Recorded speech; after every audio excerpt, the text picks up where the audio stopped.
Iya, terima kasih Pak Reno buat presentasinya, sangat menarik sekali. Iya, Jadi saya memang sangat setuju sekali ya kalau dibilang kita sebagai manusia tuh nggak bisa mengetahui kebenaran yang absolut gitu. Karena memang pengalaman kita sebagai manusia bahkan dengan instrumen saintifik pun memang terbatas kan, karena kita gimana pun kita di dalamnya semesta gitu kan. Jadi ya selalu ada logika yang sirkular tadi.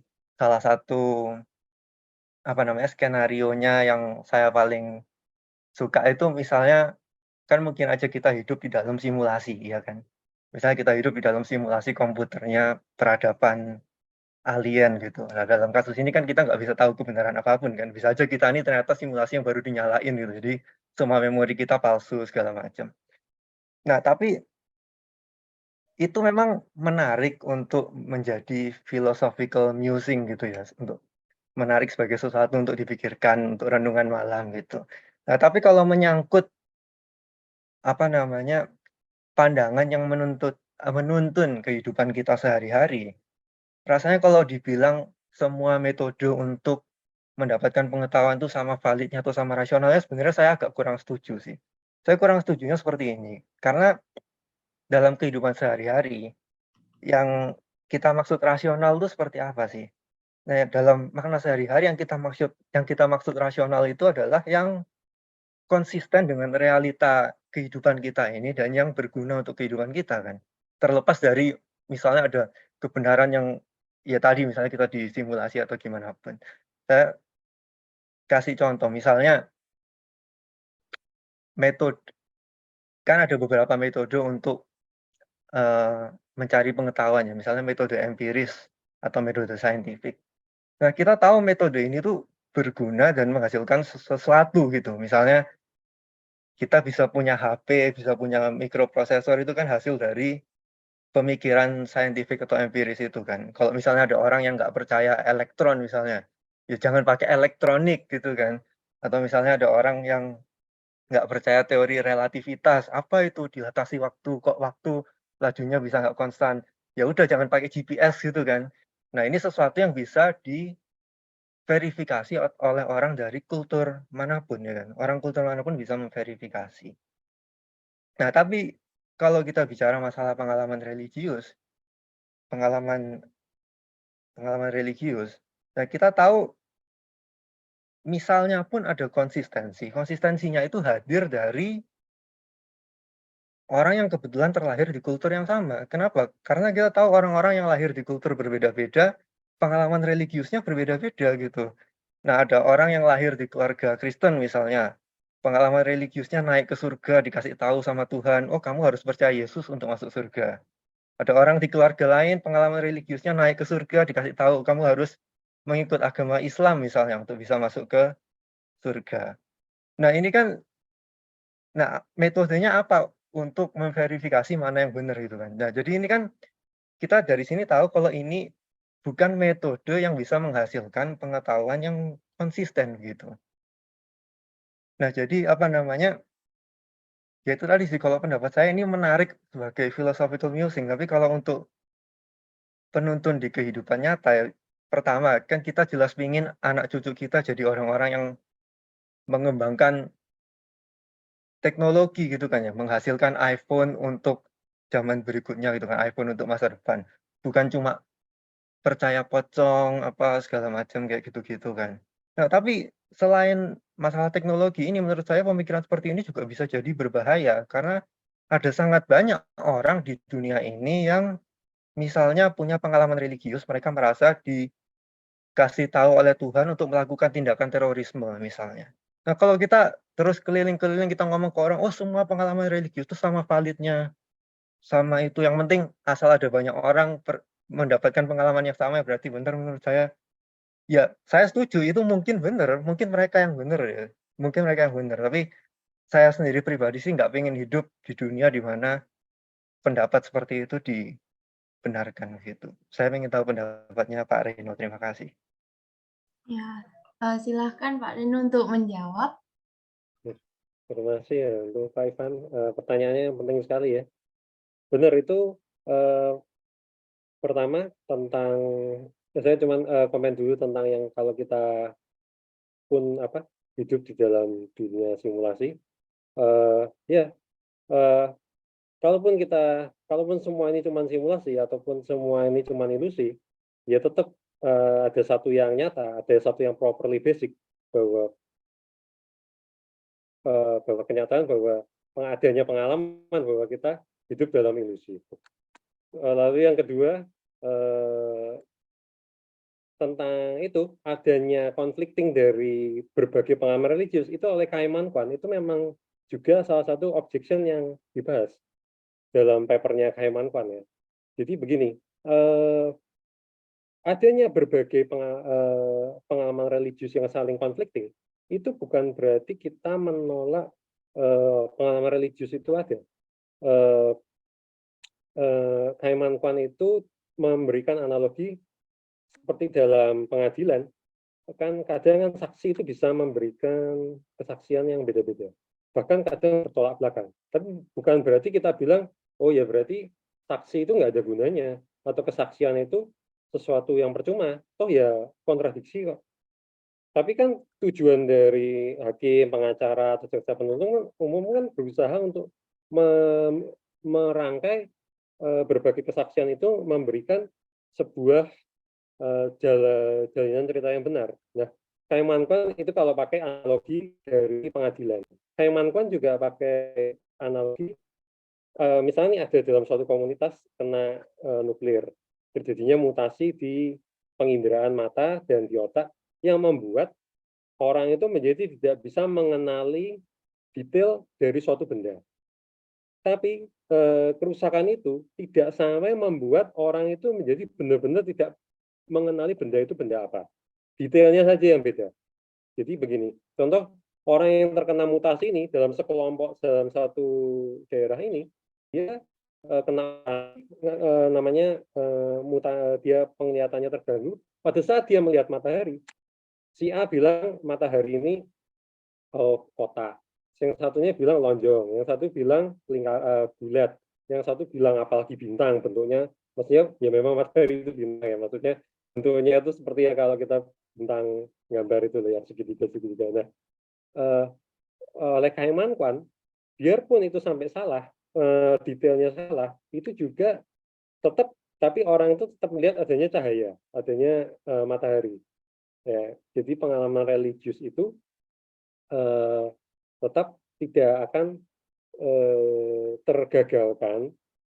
Keyakinan akan pengalaman religius itu keberadaannya tidak akan gagal, hanya karena adanya conflicting, ada berbagai pengalaman orang saling bertolak belakang religius. Nah, memang oleh Alvin Plantinga juga itu tergantung dari kultur, bahwa orang yang dibesarkan menurut reform epistemologi, Alvin Plantinga tidak memberikan sebuah kriteria properly basic belief God atau pengalaman religius itu harus seperti ini dulu, karena itu tergantung dari sebuah komunitas seperti yang Pak Ivan bilang, itu memang tergantung dari komunitas, bahwa orang yang dibesarkan dari suatu komunitas tertentu itu juga mempunyai religious belief yang mereka ya bagi mereka itu properly basic belief. Nah, oleh Alvin Plantinga mereka memang bebas, setiap komunitas itu memang bisa punya properly basic belief, starting point-nya memang bisa beda-beda. Nanti di kemudian hari, properly basic belief akan adanya Tuhan ini nanti bisa di-refine. Jadi menurut Alvin Plantinga, biarpun properly basic belief tentang keberadaan Tuhan ini, maksudnya belief tentang Tuhan ini maksudnya properly basic belief, ya tapi dia menurut Alvin Plantinga bukan berarti dia incorrigible, tidak bisa diragukan, tidak bisa disanggah, bukan berarti tidak bisa disanggah. Ya, maksudnya Alvin Plantinga seperti itu. Jadi kalau ada namanya diviter, Alvin Plantinga istilahnya dia pakai diviter, ya harus kalau ada diviter ya memang harus kita terima tentang keyakinan seseorang tentang pengalaman religiusnya atau tentang Tuhan itu, kalau dia mempunyai sanggahan yang rasional, ya memang bisa diterima. Jadi Alvin Plantinga itu bukan secara absolut bilang keyakinan tentang Tuhan itu benar-benar absolut. Bukan yang pakai yang 3 itu. Keyakinan Tuhan itu bukan incorrigible. Menurut Alvin Plantinga masih bisa di-refine, tapi tetap Tuhan itu ada, ya. Cuma detail-detailnya apa semua pengamat religius dari itu nanti bisa di-refine. Menurut Alvin Plantinga seperti itu. Dan tadi tujuannya, kalau bedanya dengan sains, iyalah kalau menurut saya kayak karena tadi kita lihat bahwa sains pun itu ternyata sirkuler, karena sains kan sebetulnya kan sains perception ya. Jadi menurut saya pengalaman religius maupun pengalaman sensory perception ataupun sains kalau di ujung-ujungnya juga sirkuler aja. Gitu sih Pak Ivan, jawaban saya. Ya, baik. Semoga menjawab. Untuk jawabannya sangat lengkap dan jelas ya. Oke, berikutnya saya berikan kesempatan untuk Pak Nurudin ya. Silahkan. Selamat malam, Dr. Ino. Bisa terdengar? Ya, malam Mas, terdengar Mas. Ya, menarik sekali. Tapi saya telat ya, mohon maaf tadi. Ya, menarik sekali. Mungkin saya ada dua, entah ini komentar atau pertanyaan ya. Tapi saya mulai dulu tadi dengan sensus divinitatis ya, dari Alvin Plantinga itu kan, yang dikembangkan itu dari Calvin ya, Calvin.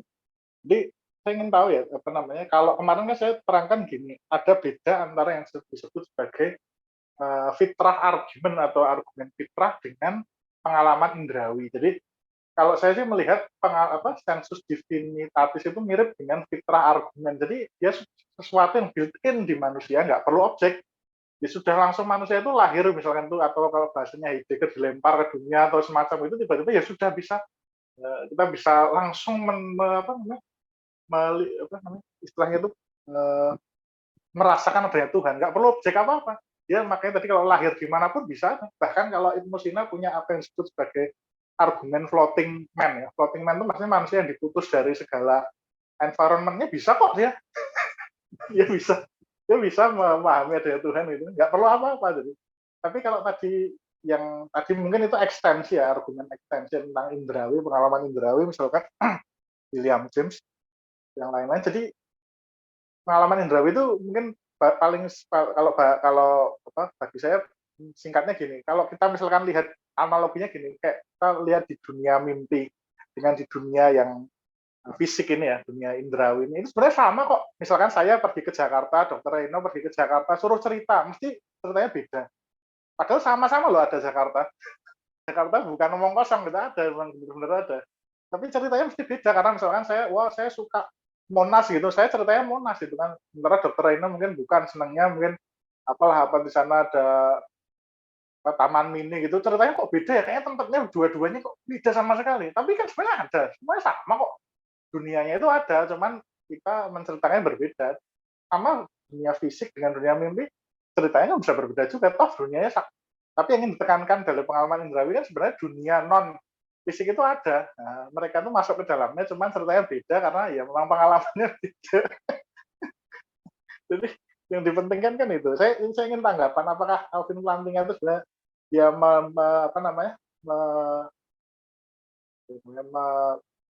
dua argumen itu dia satukan itu menjadi supaya iya kita seperti rasionalisme dan empirisme itu iya kita memang dari sononya tidak ada yang built-in dalam diri kita sehingga kita bisa membayangkan itu. Kalau nggak bisa membayangkan kok, tiba-tiba kok kita bisa membayangkan Tuhan. Yang kedua, kita memang ditambahkan oleh Plantinga soal bukti empiris tadi, soal pengalaman indrawi. Saya butuh tanggapan itu yang pertama. Yang kedua, saya ingin tahu ya, kalau di dalam tradisi Buddhis ya, itu ada Buddha nature ya. Nggak tahu itu apa ada di dalam semua tradisi Buddhis atau enggak. Apa itu mirip sensus divinitatis ya? Jadi bahwa sebenarnya di diri kita itu sudah ada istilahnya Buddha nature ya. Mungkin kita lupa aja. Sehingga kalau sebenarnya kita sudah bisa langsung ke sana, ibaratnya bisa dapat pencerahan. Kalau tanpa itu ya mungkin nggak bisa. itu yang mungkin ini yang tiga ya. Kalau kira-kira itu ditempatkan dalam studi agama-agama dunia, kira-kira apa ya sumbangan Alvin Plantinga dengan ya? Yang mungkin bisa di-share ke agama-agama lain. Mungkin tesisnya apa ya kira-kira dari reform apa itu namanya tadi epistemologi. Mungkin itu aja Dr. Reno, terima kasih. Silahkan Dr. Reno untuk menjawab. Oh ya, terima kasih Mas Nuruddin, pertanyaan bagus sekali. Yang pertama tadi tentang apa sensus divinitatis Divinitatis ya. apa tadi saya lupa malah maaf yang pertama.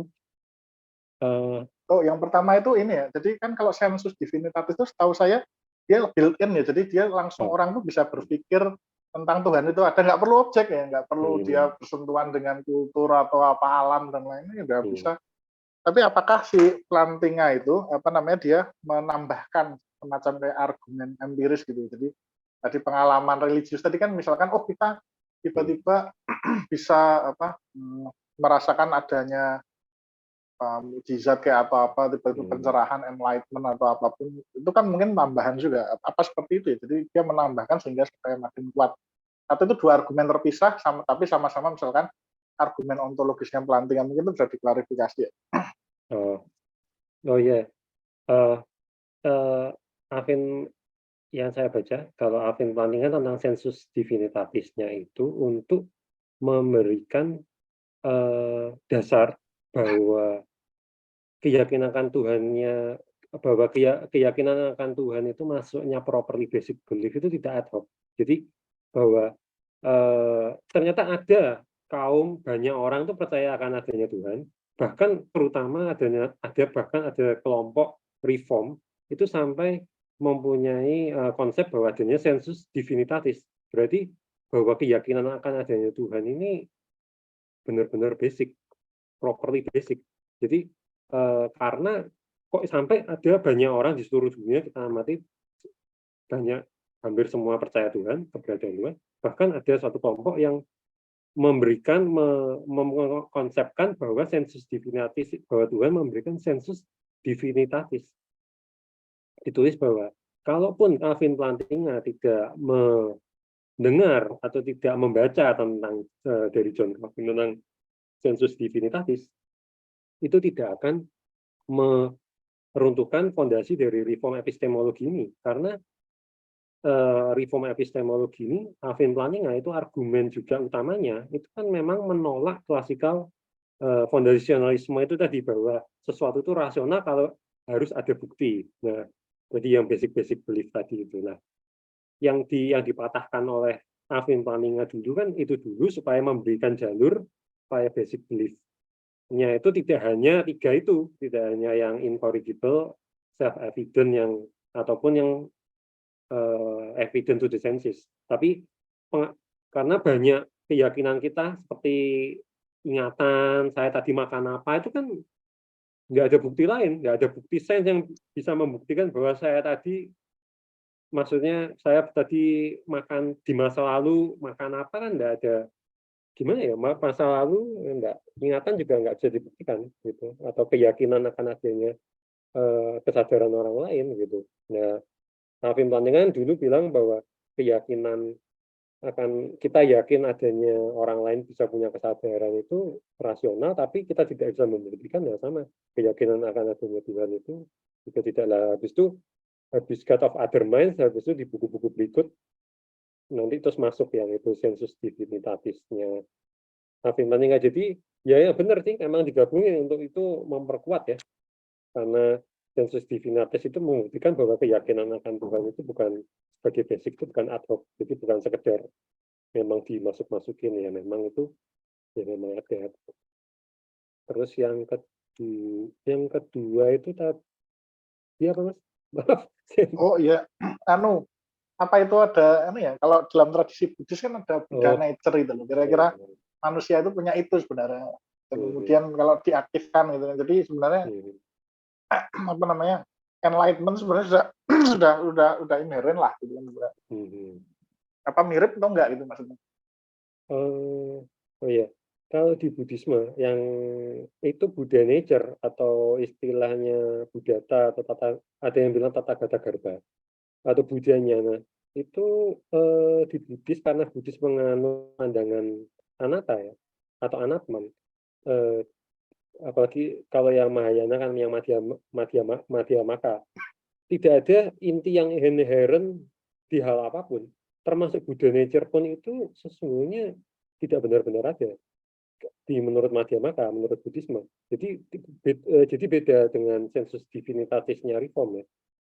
Dan bahkan jadi jadi kan memang kita kalau kita sering dengar itu ada orang bilang oh semua makhluk mempunyai benih Buddha. Nah, itu tidak diartikan seperti sensus divinitatis ya. Karena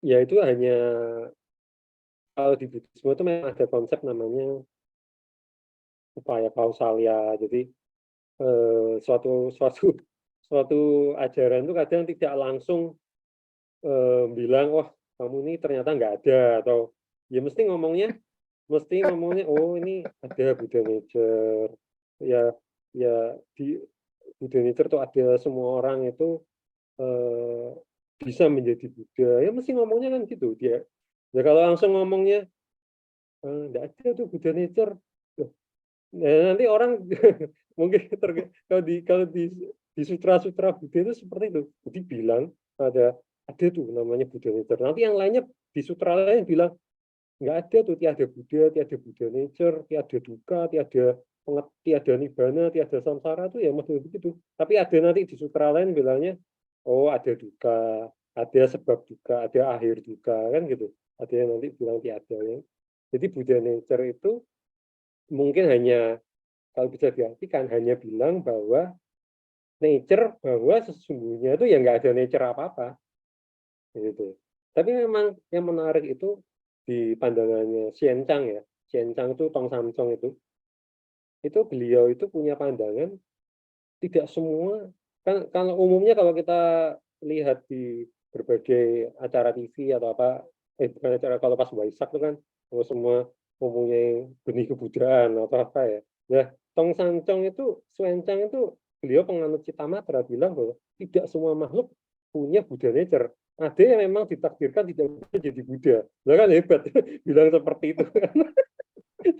jadi rupanya penganut determinisme ya. Jadi ada yang ya memang ada pandangan semuanya, maksudnya Buddha nature semuanya bisa jadi Buddha. Tapi Tong Samsong bilang tidak, ada yang tidak bisa jadi Buddha. Istilahnya Buddha Gotra. Jadi kalau di India kan Gotra itu kasta. Jadi ada yang kamu cuma bisa jadi Sawaka Buddha. Jadi Buddha kalau kayak ceritanya kan murid yang mencapai kebudayaan dengan ada 3 jenis Buddha. Yang satu jadi Buddha karena belajar ajaran Buddha, itu namanya Srawaka Buddha. Ada yang jadi Buddha karena bisa mencapai pencerahan karena usaha sendiri tapi nggak bisa ngajar, namanya Paceka Buddha. Ada yang bisa jadi Buddha karena belajar sendiri dan bisa mengajar, namanya Sama-sama Buddha, yaitu kayak Buddha Gautama. Yang Xianchang itu ya itu bilang ada yang gotranya sendiri-sendiri. Ya kamu tuh cuma bisanya jadinya apa? Sawaka Buddha. Kamu tuh si A bisanya jadi Paceka Buddha. Satunya jadi nah ini bisa nih jadi Supreme yang Sama-sama Buddha. Nah, yang ada yang satu lagi yang apes itu kamu nggak bisa jadi Buddha. Pokoknya maksudnya tapi nggak tahu ya, itu pandangan Citamatranya beliau itu juga tidak diterima oleh semua mazhab. Tapi yang jelas pandangan Madhyamaka sesungguhnya tidak ada yang namanya gotra juga, karena ya tidak ada inti yang inherent ya, jadi sesungguhnya tidak ada yang namanya benih kebudayaan, tidak ada orang yang memang ditakdirkan jadi ini gitu, seperti itu. Seperti itu. Kalau yang ketiga ya, terus yang pertanyaan ketiga yang apa? Oh ini kira-kira apa ya kalau yang bisa disumbangkan Alvin Plantinga dan epistemologi reformnya untuk studi agama dunia ya. Jadi kira-kira apa yang mungkin agama lain bisa pelajari lah, misalkan yang bukan pemeluk Kristen, bukan pemeluk misalkan tadi orang Buddha, apa yang bisa dipelajari dari reform epistemologi, atau orang Hindu misalkan apa kira-kira itu ya.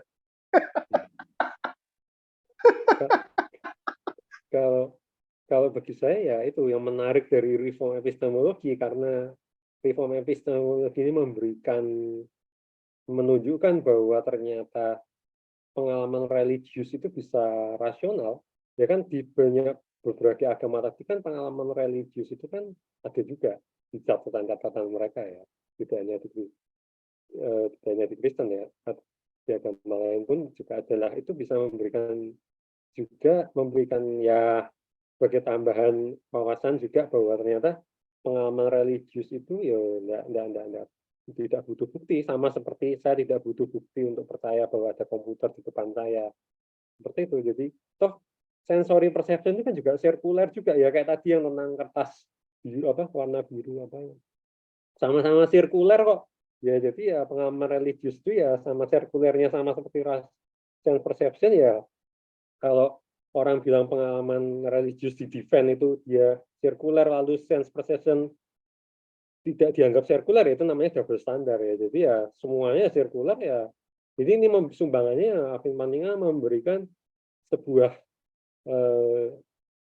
keyakinan bahwa orang bisa dengan apa ya? Tergantung beberapa orang bisa dengan bisa lebih yakin, lebih antusias ya dengan pengalaman religius ya.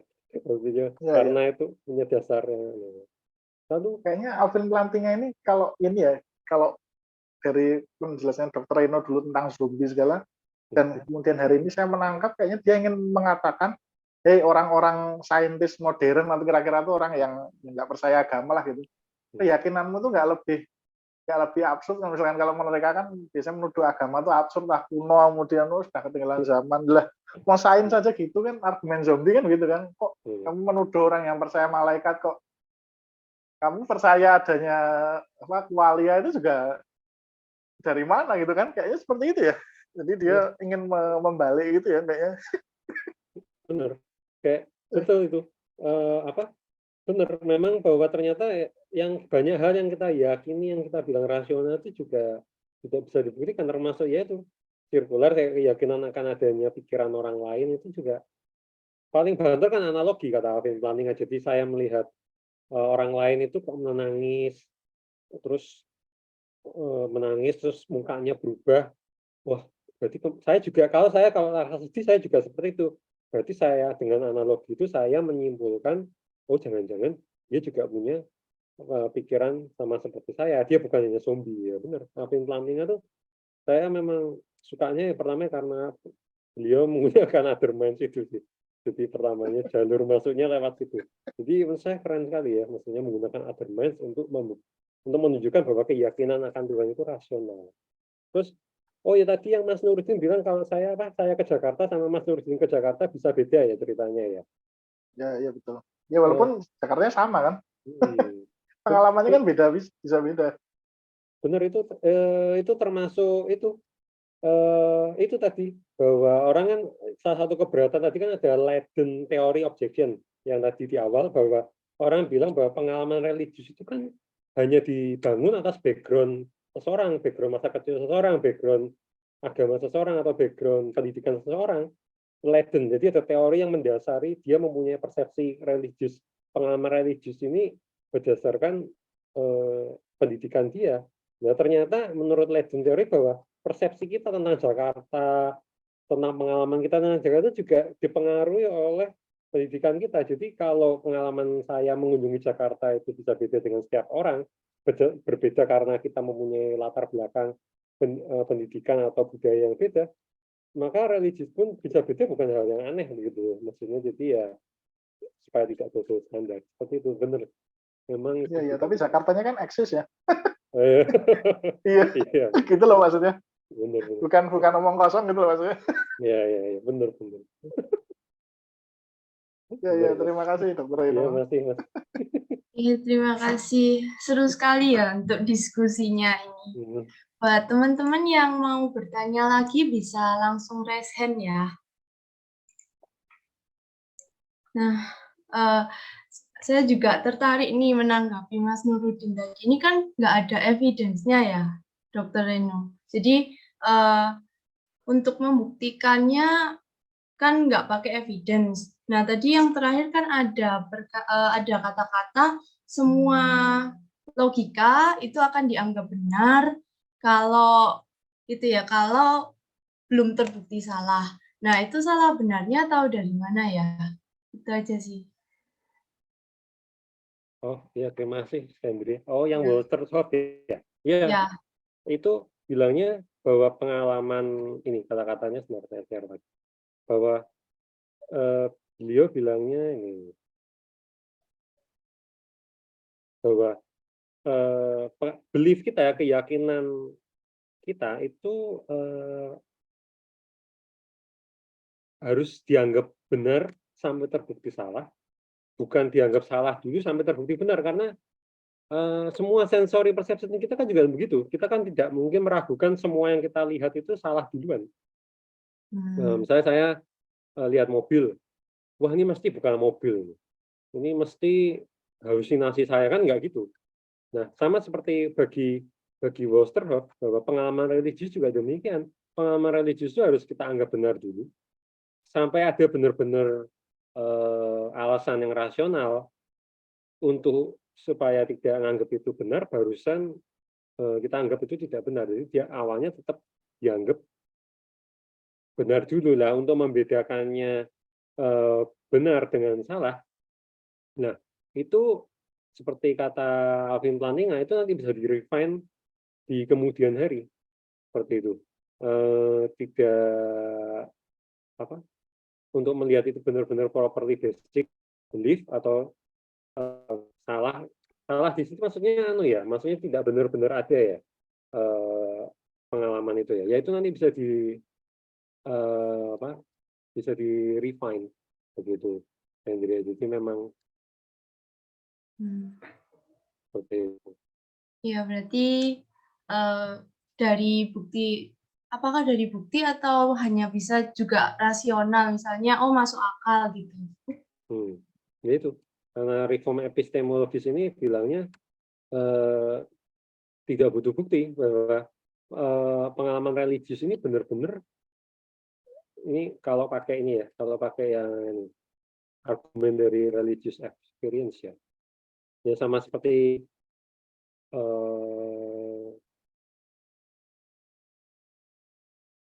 ya ini, sama seperti kalau kita lihat kunci mobil kita ketinggalan di dalam mobil, ya kan kita nggak butuh bukti untuk percaya bahwa kunci kita beneran ada di dalam mobil, karena ujung-ujung semua bukti apapun kan pasti jatuh ke sense perception.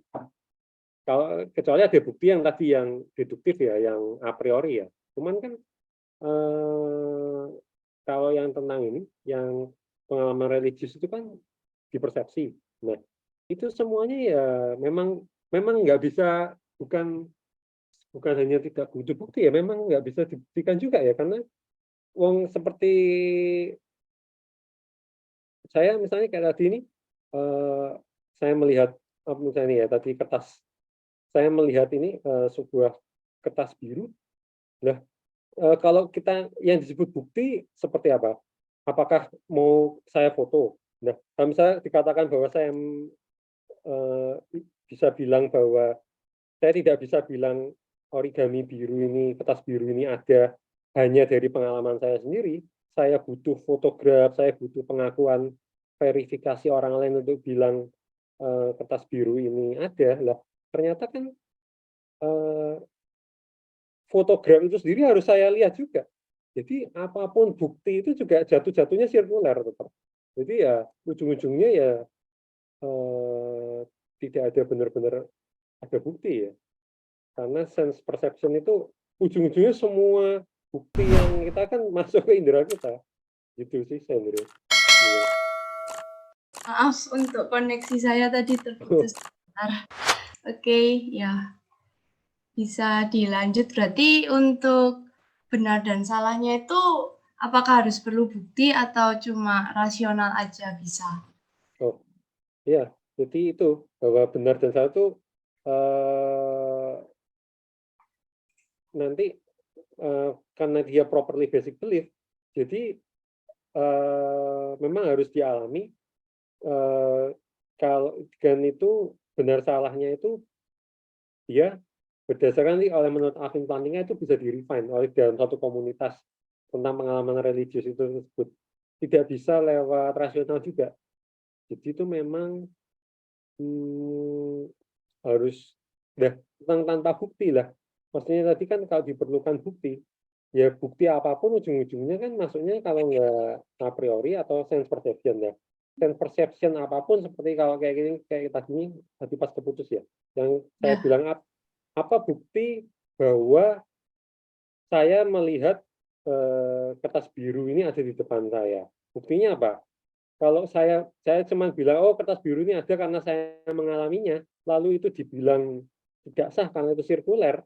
Nah sekarang kalau dibilang kertas biru ini ada ya karena itu bisa dialami orang lain, bisa difoto, bisa disentuh. Nah sekarang kalau oleh Mafrodis dibilang, nah sekarang foto itu sendiri kan juga harus saya lihat.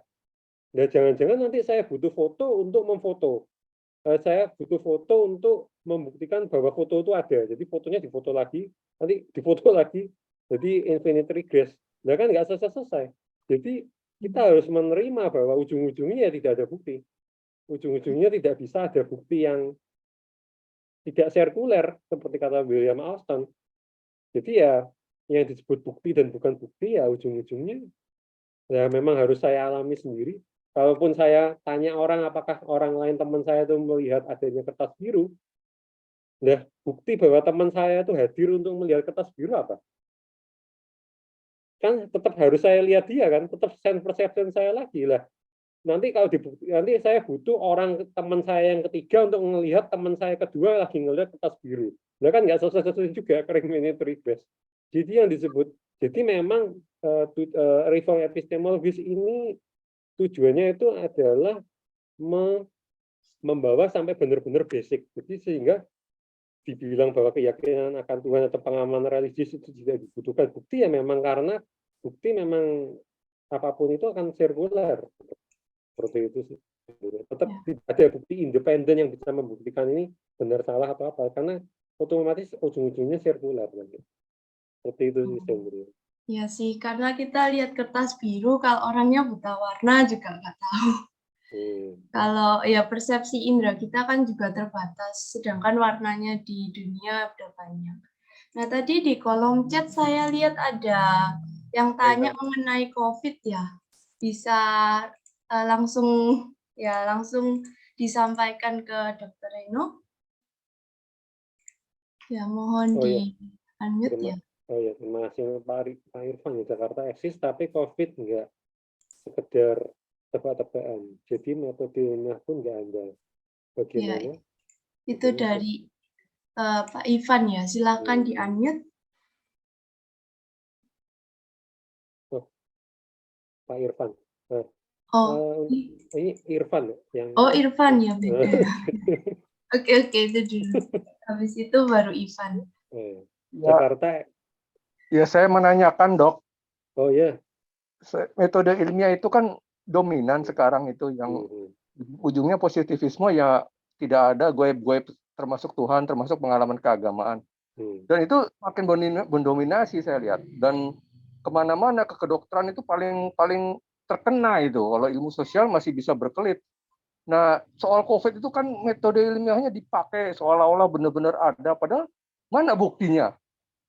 Saya 3 tahun ini kena pilek biasa sembuh aja nggak ada tuh nggak pakai vaksin bagaimana dok? Kasih. Oh ya terima kasih untuk Pak Irfan ya. Ya untuk tentang pembuktian ilmunya ini kan pakai metode ya argumen induktif ya.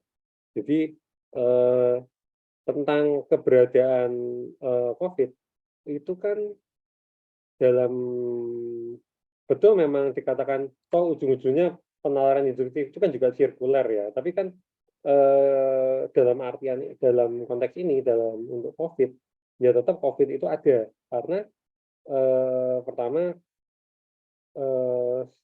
saya lupa ada 5W-nya Milton atau apa bahwa saya lupa ada 5W Milton untuk membuktikan argumen induktif ya strong. Memang yang namanya argumen induktif itu tidak membawa keniscayaan ya. Dia hanya bisa sesuatu yang strong ya. Memang selalu disebut bukti induktif itu tidak bisa niscaya ya.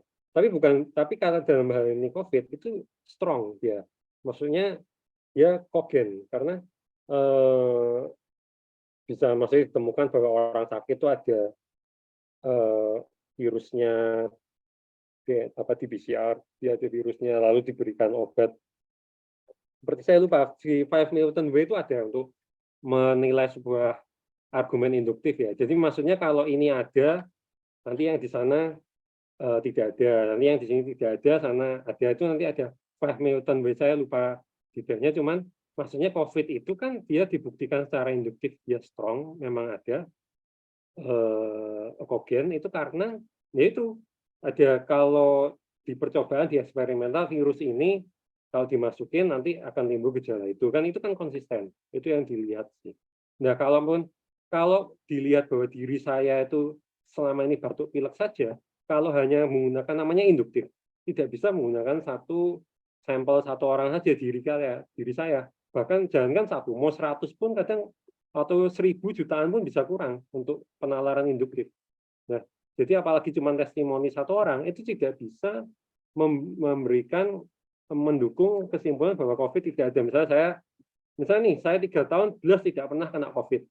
Diperiksa memang tidak pernah batuk juga, apa itu berarti bahwa COVID tidak ada, kan juga tidak seperti itu.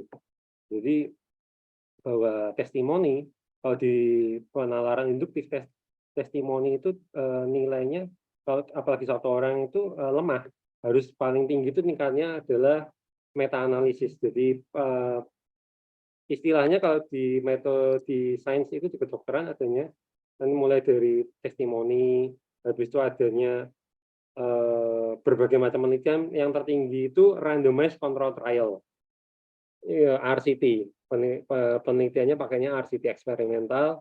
Lalu yang tingkatan lebih tinggi lagi itu meta analisis. Jadi bukan pakai pengalaman pribadi kita untuk menyimpulkan bahwa COVID itu ada atau tidak ada. Seperti itu sih Pak Irwan. Baik, semoga menjawab. Penanya selanjutnya adalah Pak Ivan, lalu nanti dilanjutkan oleh Mas Nurudin ya. Oke, silahkan. Ya, sebenarnya balik ke yang tadi lagi sih Pak Reno. Maksudnya saya penasaran untuk Pak Reno sendiri, walaupun pandangannya memang ya segala hal buktinya sirkular itu, tapi kan sekali lagi kita harus bedakan mana yang menarik untuk philosophical musing tadi sama yang berguna di kehidupan sehari-hari kan. Kayak misalnya tadi kertas warna biru. Kenapa kita begitu melihat kertas warna biru, kita langsung percaya kalau ada kertas warna biru? Itu kan karena pengalaman kita dari waktu bayi kan. Setiap kali kita lihat kertas warna biru, kita coba pegang, ya beneran ada kertas di situ kan. Jadi sehingga membuat model dunia yang konsisten begitu. Nah, apalagi ada hal-hal yang pengetahuan saintifik yang sudah terverifikasi oleh banyak orang gitu kan ya, kayak pengetahuan kita tentang gravitasi dan lain sebagainya. Nah, tapi kalau balik lagi ke pengalaman religius yang tadi yang ada perbedaan, ya memang benar ini jelas nggak membuktikan kalau pengalaman religius nggak mungkin benar, ya jelas nggak begitu kan. Nah, tapi kan pertanyaannya apakah pengalaman religius itu untuk secara kehidupan praktis gitu bisa menghasilkan pengetahuan yang kita bisa cukup confidence akan kebenarannya gitu. Sedangkan kontradiksinya antara banyak ini sangat itu. Sekarang misalnya saya tanya Pak Reno aja, saya harus percaya agama yang mana? Pak Reno akan menjawab apa begitu? Oh iya. Baik, silahkan. Ya, terima kasih untuk Pak Ivan ya pertanyaannya.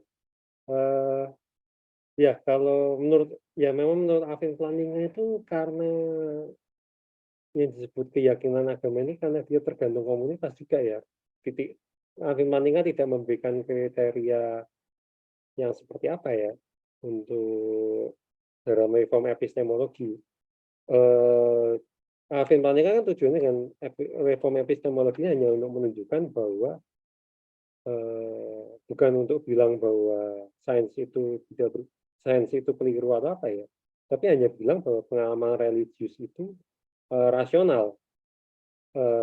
Pengalaman religius itu rasional tanpa butuh bukti. bukan berarti menolak berbagai macam, ataupun juga bukan berarti bahwa Wim Plantinga bilang dengan saya bilang bahwa pengalaman religius itu saya rasional, bukan berarti maksudnya ada lantas jadi orang jadi menolak sains atau sensory perception. Cuman maksudnya memang dia tujuannya itu untuk mendefend adanya keyakinan akan Tuhan itu rasional ya. Tentang tadi yang apa itu kertas warna biru konsisten ya, itu dibahas oleh ini, coba saya share tadi yang bagian ini sebentar. Oleh William Austin. Nah, itu kalau kita menganggap bahwa pengalaman religius, kalau kita melihat kertas warna biru itu konsisten, kita bisa pegang. Tadi kan, kita bisa pegang pun, tapi kan kita tidak bisa tahu itu benar-benar ada ya, karena itu sirkuler ya, tentang kertas warna biru ya. Kalau itu kan dari sensory perception kita juga sendiri, entah dari penglihatan atau dari sentuhan ya. Lalu, cuman kalaupun yang dimaksud dengan konsistensi, nah itu nanti maksudnya imperialisme epistemik. Jadi kita menerapkan sesuatu yang imperialisme itu kan maksudnya wah mau menang gitu. Maksudnya sensory perception itu kan itu tadi sering kita alami, sering terulang. Nah, maka dari itu sensory perception itu benar, sedangkan pengalaman religius itu kan nggak tiap kali kita alami, bahkan tidak semua orang mengalami. Nah, tapi kalau kita menerapkan standar yang di sensory perception yang konsisten itu dengan yang di pengalaman religius atau pengalaman akan Tuhan, itu namanya masuk dalam falasinya menurut William Austin ini imperialisme epistemik. Kita mengharuskan pengalaman religius itu dialami seperti seringnya, konsistensinya seperti sensory perception. Jadi biarpun orang itu mengalami pengalaman religius yang tidak konsisten ataupun dia hanya satu kali pun, itu tidak berarti pengalaman religius itu jadi salah. Nah, begitu juga itu yang dimaksud imperialisme epistemiknya, falasinya. Jadi keberatan dari yang menyanggah pengalaman religius itu ya kalau nggak masuk imperialisme epistemik ya standar ganda seperti itu.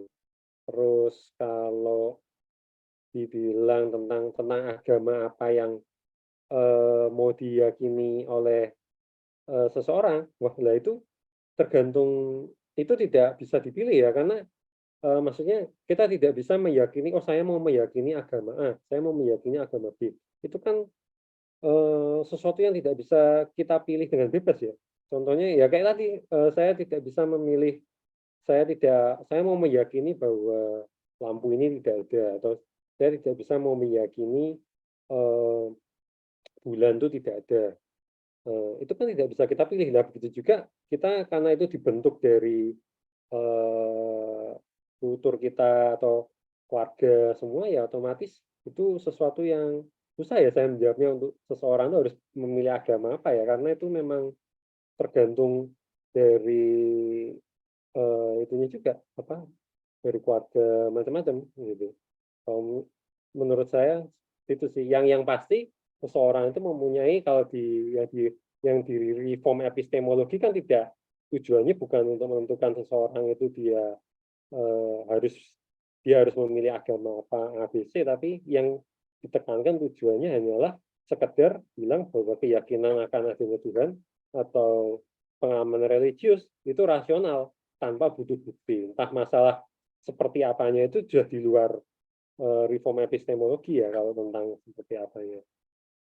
Ya, cuma maksud saya kalau apa namanya dalam kehidupan praktis lah, antara saya mempercayai misalnya teori relativitas gitu, sama misalnya saya dapat pengalaman religius, apakah, nah menurut saya cukup rasional dalam makna sehari-hari ya, untuk lebih mempertanyakan pengalaman religius pribadi saya sendiri daripada mempertanyakan teori relativitas. Pak Reno setuju nggak? Soalnya teori relativitas maksudnya orang-orang tahu, orang-orang pakai GPS sehari-hari ya kan. Gitu. Sedangkan pengalaman religius saya tahu tetangga saya pengalaman religiusnya malah bertolak belakang dari yang saya lihat nih. Saya disuruh percaya ini, yang itu disuruh percaya hal lain yang nggak bisa dibikin kompatibel misalnya ya. Jadi kan di sini kata rasional itu kalau kita mau kata rasional ini ada makna yang berguna dalam kehidupan sehari-hari ya menurut saya beneran kan lebih rasional untuk saya lebih mempertanyakan pengalaman religius saya daripada iman saya terhadap teori relativitas gitu loh. Ya memang benar kalau kita percaya oh kebenaran absolutnya kayak tadi saya bilang kan mungkin ini semua apa namanya simulasi atau apa ya kan kalau kita mau tapi ini kan cuma menarik untuk perdebatan gitu. Tapi untuk kehidupan praktis masa sih Pak Reno sendiri nggak merasa kalau saya seharusnya lebih mempertanyakan pengalaman religius apalagi kalau pengalaman religiusnya kebetulan yang aneh-aneh gitu. Misalnya saya dihantui apa namanya kucing berkepala kambing atau apa gitu kan. Ya, bisa langsung dijawab untuk Dr. Reno, lalu ya langsung ke Kak Nurudin ya. Ya, itu ya ini sesuai dari Alvin Plantinga sendiri bahwa biarpun tanpa bukti bukan berarti saya bisa mempercayai segalanya. Lah, masalahnya kan tidak bisa kita mempercayai segalanya itu sebagai rasional. Ini seperti kata Alvin Plantinga di sini. Seperti kita tidak bisa mempercayai adanya The Great Pumpkin itu yang akan kembali setiap hari Halloween. Nah, jadi memang ya namanya belief ini memang dan lagian belief in God itu dia tidak sampai bilang bahwa segalanya menjadi harus jadi dipercaya loh kata Alvin Plantinga. Jadi termasuk kepercayaan aneh-aneh, ya itu bisa saja Alvin Plantinga bilang itu bisa didismiss memang. Yang tidak rasional ya tadi tentang rasionalitas. Ini tadi memang di awal saya untuk pendahuluan memberikan bahwa sebentar awalnya ini. Nah ini untuk pendahuluan bahwa rasional yang dibilang oleh Alvin Plantinga ya itu benar seperti yang kata Pak Ivan juga sih setuju memang Alvin Plantinga bahwa yang disebut rasional itu ya dia harus sesuai norma. Harus sesuai tanggung jawab sama sesuai yang berlaku terhadap yang lain, jangan sampai merugikan orang lain. Ini yang disebut Alvin Plantinga rasional.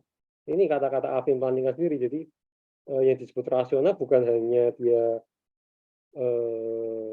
sekedar tentang tidak self incoherent atau inkonsisten, bukan, tapi lebih dari itu memang harus sesuai norma, bermanfaat, tidak meninggalkan tanggung jawab, itu yang disebut rasional. Begitu Pak Ivan, ini Alvin Plantinga. Ya, baik, semoga menjawab. Untuk penutup dan tanggapan terakhir, saya akan bacakan pendapat dari Kak Nurudin ya. Nanti Kak Reno bisa bilang bisa menanggapi secara singkat tentang tanggapan ini. Jadi ya saya memang memahami Plantinga ingin membela bahwa agama seringkali dituduh dogmatis, kepercayaan tanpa bukti. Lalu Plantinga membalik logika dengan menyatakan apa itu bukti. Apa yang diklaim bukti tidak lebih kuat dari yang diklaim dogmatisme tadi. Lalu tanggapan kedua tentang COVID. COVID itu tidak ada dalam artian nama. Ya bisa disebut macam-macam ya, SARS-CoV, Corona ya, dan lain-lain. Orang juga punya pengalaman beda ya, kayak ada yang terbakar, ada yang biasa, ada yang sesak. Nah, pengalaman ini sangat plural dalam merasakan fenomena COVID, tapi justru pluralitas itu membuktikan adanya COVID bukan tidak ada karena pengalamannya kok banyak sekali. Apakah seperti itu?